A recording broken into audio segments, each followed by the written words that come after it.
Herkese merhabalar arkadaşlar. Kanalıma hoş geldiniz. Bugün sizlerle birlikte arkadaşlar slime'e benzeyen hamur yapmıştım ya. İşte o hamurun bir tık daha büyüğünü yaptım ve nasıl kaç gün sonra iğrenç bu hale geldi.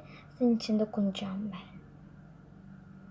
İğrenç böyle ama kokusu çok güzel ve kenarları hiç elime batmıyor yani. Bakın, durun bir saniye.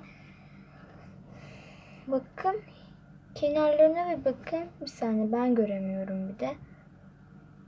Şu kenarları var ya arkadaşlar. Kenarlarında hiçbir şey yani. Kenarları biraz biraz ne diyeyim yani. Yani hiç yapışmıyor yani. Kenarları hiç yapışmıyor. Ama her tarafı yapışıyor tabi.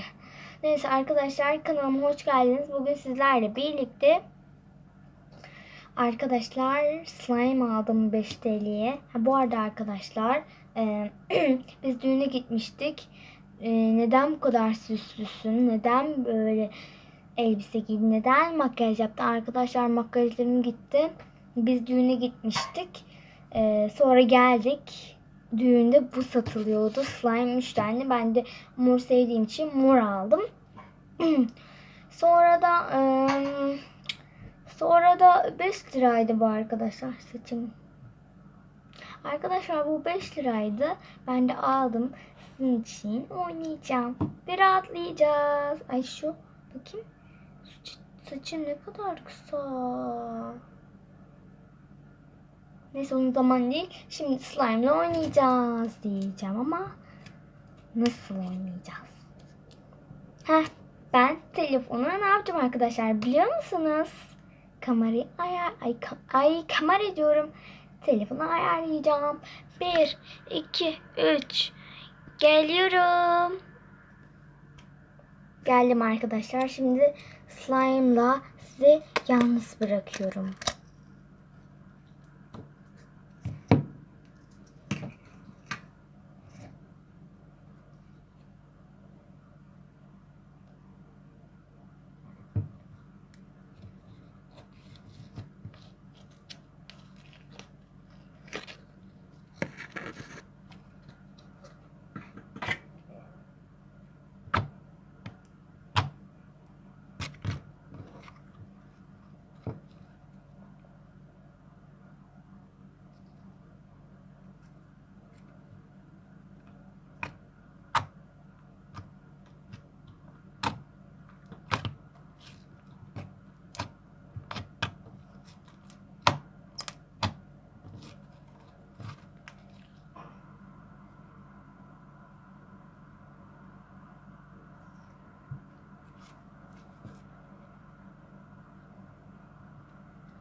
Evet arkadaşlar, bugünlük videom bu kadardı. Durun, ben geliyorum.